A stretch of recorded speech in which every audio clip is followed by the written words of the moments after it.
You want to know how it all went wrong, pause well. Let me tell you about the day the humans finally snapped. My name is Admiral Krell Thaxon, and I'm probably one of the few remaining high-ranking officials who witnessed the whole thing firsthand. Laughs, darkly, oh, and believe me, it was quite the show. Picture this: an emergency council meeting, the kind where you can smell the fear in the air. If you have olfactory sensors, that is. The Grand Chamber of the Galactic Confederation, usually a place of measured debate and diplomatic posturing, had transformed into something resembling a panic room. Why, you ask? Well, long pause. WE had just lost an entire attack fleet. Not damaged, not scattered. Lost, as in completely wiped from existence. 15,000 ships just gone. The proud Vraxxian Armada, previously considered one of the most formidable forces in the galaxy, had been reduced to scattered atoms and debris in less than 6 standard hours. Sardonic chuckle. The humans did that. The same humans we'd been poking and prodding for centuries. The same humans we'd dismissed as primitive, the same humans who had repeatedly asked no, begged to be left alone. Counselor Mira Shai, bless her worried soul, was practically molting in her ceremonial robes. This is unprecedented, she kept squawking. Well, of course it was unprecedented, you diplomatic doormat. We'd never pushed them this far before. Sound of something being slammed onto a table. Let me give you some context. For the past 3 centuries, various species had been treating Earth and its colonies like some sort of cosmic testing ground. The Zenithii would accidentally violate their airspace. The Krall Dominion would mistakenly hack their communication networks. The Vraxxians. Oh, the Vraxxians. They were the worst of the lot. It's just a small mining operation, they said. The humans won't even notice we're extracting resources from their outer colonies, they said. What are they going to do about it, they laughed. Bitter laughter. Oh, you know what's funny? The humans kept warning us. They did it politely at first. Their diplomatic corps would send carefully worded messages: we request that you respect our sovereign territory. Then the messages got firmer: this is your final warning to cease all unauthorized activities. But did we listen? No, we did not. The Vraxxians even had the audacity to establish research outposts on Mars, right in humanity's backyard. They claimed they were studying primitive species in their natural habitat. Pause, let that sink in. They were studying humans like they were some sort of zoo exhibits. And it wasn't just the big violations. Oh no, it was the constant, endless stream of minor provocations, scanning their ships without permission, disrupting their FTL lanes, spreading rumors about their genetic instability in the galactic news networks. Little things. Death by 1,000 cuts, as the humans would say. Sound of pacing. I remember sitting in that council chamber, watching the holographic replay of the Vraxxian fleet's last moments. The humans had developed technologies we didn't even know were possible, weapons that shouldn't exist, tactics that defied conventional space warfare doctrine. You know what the worst part was? They had these capabilities the entire time. They weren't frantically developing these weapons in response to our provocations. No, they had been ready and waiting. Just sitting there, gritting their teeth, trying to be diplomatic, trying to be civilized until, long pause, until they weren't. I can still hear High Counselor Shai's voice trembling as she read the humans' message to the council. Just 7 words. 7 simple words that changed the galaxy forever. You should have listened when we asked nicely. Dark chuckle. Though. But this was just the beginning. Nobody in that chamber knew it yet, but we were about to learn exactly why humans had survived on their death world for so long. We were about to understand why their entertainment always featured stories of a single human defeating overwhelming odds. We were about to learn why every human child knows the story of the straw that broke the camel's back. Sardonic tone. And, oh, what a lesson it would be. You'd think that destroying an entire fleet would have been enough to make us understand. Laughs, but no. Some species need their lessons carved into their skulls with plasma cutters. The Vraxxians. Disgusted sigh, ... they just had to push further. It must have been a fluke, they said. The humans just got lucky, they insisted. And then they did something so monumentally stupid that it makes my secondary heart skip a beat just thinking about it. They took the children. Long, heavy pause. For research purposes, they claimed. 342 human children, snatched from a colony school on New Eden. The Vraxxian Science Ministry called it Specimen Collection for Xenological Studies. Bitter laugh, specimen collection. As if they were gathering soil samples or analyzing bacteria. You should have seen Ambassador Lyra Storm's face when she walked into the council chamber that day. Humans have this thing they do with their expressions. Most species show anger through bared teeth or raised appendages. But humans? They go quiet, still, like the surface of a neutron star just before it collapses. Return them, she said. Just that. No threats, no diplomatic niceties. 2 words, spoken so softly that the chamber's audio systems barely picked them up. And the Vraxxian ambassador. Incredulous laugh ... That scale-brained fool actually smiled. Or what he asked. Sound of fist hitting table. The next 48 hours were. Well, remember those old human entertainment videos about predators hunting their prey? The ones we used to laugh at, thinking they were just primitive power fantasies. High Counselor Shy tried to organize emergency sessions. Tried to negotiate. But the humans. They weren't interested in talking anymore. Their entire fleet went dark. Every human ship, every station, every colony. Complete communications blackout. The Vraxxians increased security around their research facilities. Doubled their patrols. Activated their planetary defense systems. Pause, it didn't matter. 48 hours later, every single missing child was back home, and 7 major Vraxxian military installations had simply ceased to exist. No warnings, no demands, no grand battles. They were just on, along with every scrap of research data about humans in their databases. But that wasn't enough for the Vraxxians. Oh no, they had to save face, had to prove their superiority. So they did the one thing, voice dropping to a whisper ... Absolute worst thing they could have done. They attacked a human colony world, sound of liquid being poured. Sorry, I need a drink for this part. Sound of swallowing the colony was called Hope's Landing. 12 million inhabitants, peaceful place. They mainly exported agricultural products and medical research. The Vraxxian High Command authorized what they called a punitive demonstration. 30% of the planet's surface turned to glass. 3 million dead in the first hour. All to prove a point, to show that they couldn't be intimidated by primitives. Bitter laughter turning into something darker. You know what the humans did? In those first few hours after the attack? Nothing. Absolutely nothing. No retaliation, no threats, no communication at all. Just silence. The Vraxxians celebrated. The other species breathed sighs of relief, thinking the humans had finally learned their place. Even I. Ashamed pause ...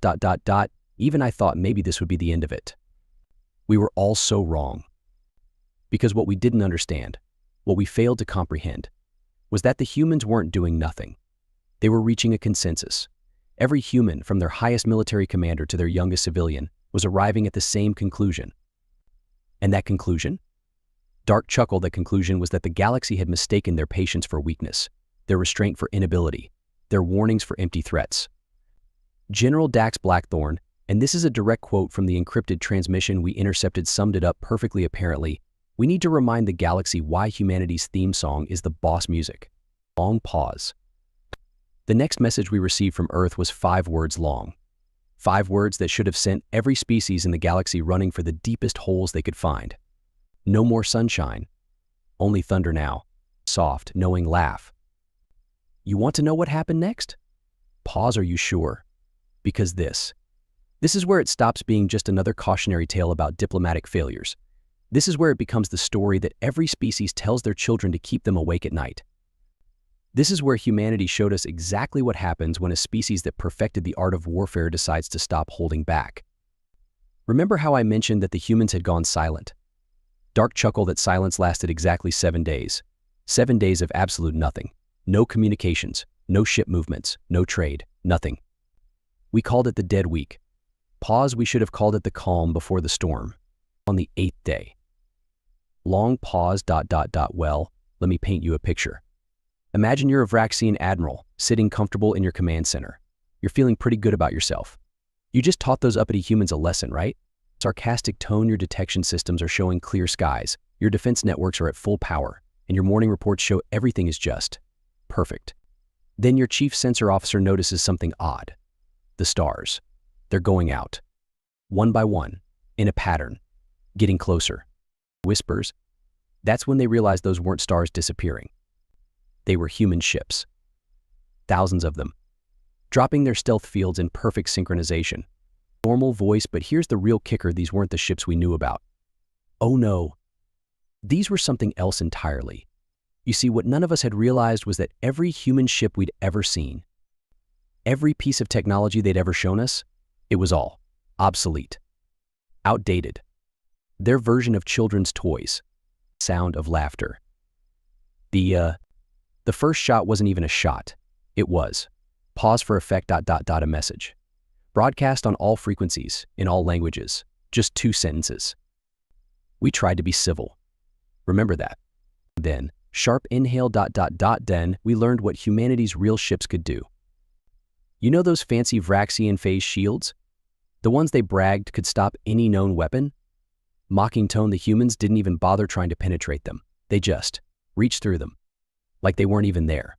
Used some kind of technology that, struggling for words ... that folded space itself. The pride of Vraxxa, their flagship, biggest vessel in their fleet, just vanished.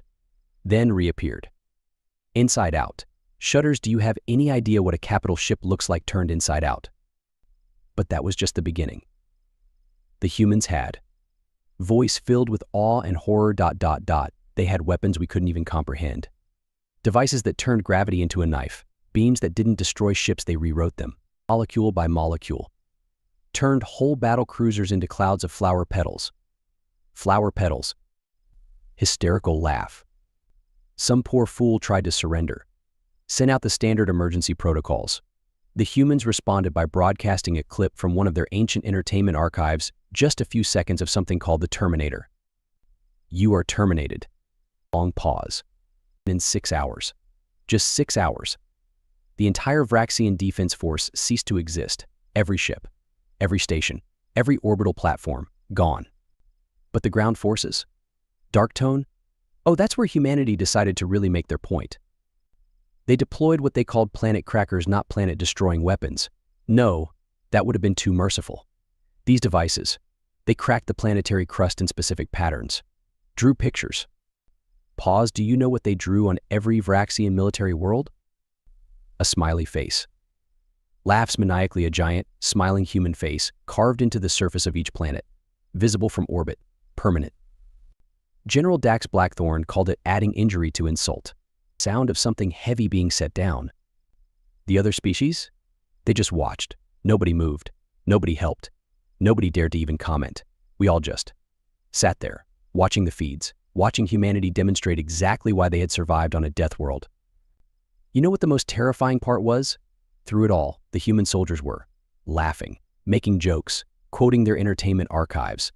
One squadron was playing something called Another One Bites the Dust on all frequencies while they methodically disassembled a Vraxxian battle group, voice dropping to near whisper. They weren't angry anymore. This wasn't rage. This was fun for them. They were enjoying themselves, turning the most advanced military force in the galaxy into their own personal entertainment show. And all because bitter laugh ... because we couldn't just leave them alone.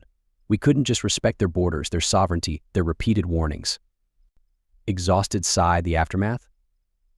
Bitter laugh, how do you even begin to describe the aftermath of a hurricane to someone who's only seen a gentle breeze? Let me start with the numbers. The Vraxxian military completely gone. Their economy in shambles. Their colonies all marked with those eternal smiling faces. Their leadership pause, well, let's just say they had a sudden and enthusiastic change in management. But that wasn't the real aftermath. No, the real aftermath was what happened to the rest of us. The changes in the galactic political landscape were, searching for words ... dramatic doesn't quite cover it. You should have seen the stampede of species rushing to sign new treaties with humanity. Mocking tone, oh, the groveling, the apologizing. The sudden recognition of Earth's ancient and respected sovereignty. High Counselor Shy practically tripped over her own ceremonial robes trying to establish new friendship protocols imitating voice. We must ensure such unfortunate misunderstandings never occur again. Laughs sardonically. Misunderstandings? Misunderstandings? We systematically provoked a species that had the technological capability to turn our battleships into flower gardens, and she called it a misunderstanding. Sound of pacing. The humans, for their part, accepted all the treaties with that same terrifying smile they'd carved into the Vraxxian worlds. Ambassador Lyra storm shudders. That woman's smile could freeze a star. She stood there, in the council chamber, looking like she was hosting a pleasant dinner party while she laid out humanity's new terms. We're reasonable people, she said. We believe in second chances. Pause. We don't believe in third ones. Sound of liquid being poured. The new laws were comprehensive. No unauthorized scanning of human vessels. No military exercises within 50 light years of human space. No scientific research involving human subjects without explicit permission. And my personal favorite amused tone, any species attempting to study humans without consent will be enrolled in a hands-on course about human military capabilities. But the real change? The lasting impact? It wasn't in the laws or treaties. It was psychological. Her voice getting softer. Do you know what happens to a galaxy when it realizes that one of its primitive species had been holding back? That every display of human technology we'd ever seen had been them using the equivalent of wooden clubs. Terror. Pure, existential terror. Every time a human ship appears on sensors now, you can practically hear the collective intake of breath. Every human diplomatic message gets priority routing. If a human says please or thank you, half the council breaks into nervous sweats. Dark chuckle. We learn new things about humans, too. Things we should have known all along. Like how their entertainment wasn't just entertainment, it was a warning. All those stories about a single human defeating overwhelming odds. Training manuals. Those horror videos about unstoppable forces and invincible monsters. Military documentaries. Thoughtful pause. The Zenithia ambassador asked one of them about it once. Why, he asked, do humans tell so many stories about being underestimated and then proving their worth? The human just smiled and said, those aren't stories. They're prophecies. Sound of chair creaking. But you want to know the most terrifying part? The thing that keeps galactic leaders awake at night? Whispers we still don't know what humans are actually capable of. Those planet crackers? That space folding technology? Those were just the weapons they chose to show us. What else do they have? What other technological horrors are they hiding behind those smiling faces and polite diplomatic notes? Normal voice. The Vraxxians found out the hard way that humanity's patience wasn't weakness, it was mercy. Their restraint wasn't inability, it was choice. And now we all live in a galaxy where the scariest words you can hear are a human ship is requesting permission to dock. Tired laugh. You know what the funniest part of all this is? Looking back through our historical records, the humans had been telling us exactly what would happen for centuries. Their diplomatic messages always ended with some variation of please don't make us do this. Their entertainment was filled with stories about patience running out. They even had this saying, pause, beware the nice ones. Sarcastic tone, but no. We were the advanced species, the enlightened ones, the civilizations that had spread across the stars while they were still fighting with pointed sticks. Sound of fist hitting table. Pointed sticks. Laughs hysterically. Do you know what humanity's response was when I mentioned that in a recent diplomatic function? The human ambassador just smiled and said, Admiral, we fought with pointed sticks because we didn't need anything better at the time. Long pause. The galaxy's different now. Changed. Like a prey species that's had a very, very close encounter with an apex predator. We've learned to watch for the signs, to recognize the warnings. When a human says, please, you listen. When a human says, don't you stop. When a human says enough, you run. Thoughtful tone. They still trade with us. Still participate in galactic politics. Still send their ships to help with natural disasters and their scientists to share medical breakthroughs. They're still civil. But now we know. We know that behind every polite human smile, behind every diplomatic courtesy, behind every friendly gesture, lies the capacity for absolute, transcendent devastation. Dark chuckle. Oh, you should see the new orientation program for diplomatic staff. First lesson? How to recognize when you're about to make a human lose their patience. Second lesson? Why you should immediately stop whatever you're doing when that happens. The Vraxxians? Pause their recovering. Slowly. The humans even helped them rebuild. After making sure the new Vraxxian government understood certain fundamental concepts about respecting boundaries. Those smiling faces carved into their worlds? Still there. Still visible from orbit. Still making every Vraxxian child ask, why is there a giant human expression carved into our planet? Satisfied tone. B? Good question, kid. Very good question. Sound of standing up. So, what's the moral of this story? Laughs. Oh, there are several. Don't mistake patience for weakness. Don't confuse technological restraint with technological inability. And most importantly, long pause ... when a species that evolved on a death world that turned warfare into an art form that survived everything their planet could throw at them. When that species keeps asking you nicely to leave them alone, leave them alone. Softer voice. But you want to know the real lesson? The one that keeps me awake at night? Whispers we still don't know if they were actually trying their hardest. What we saw, what made us rewrite our understanding of warfare and technology, might have just been humans showing off. Normal voice. These days, I keep a small sign on my desk. It's a human phrase, actually. Quite popular now in diplomatic circles. Politeness costs nothing. Ignoring it might cost everything. Sound of datapad being shut off.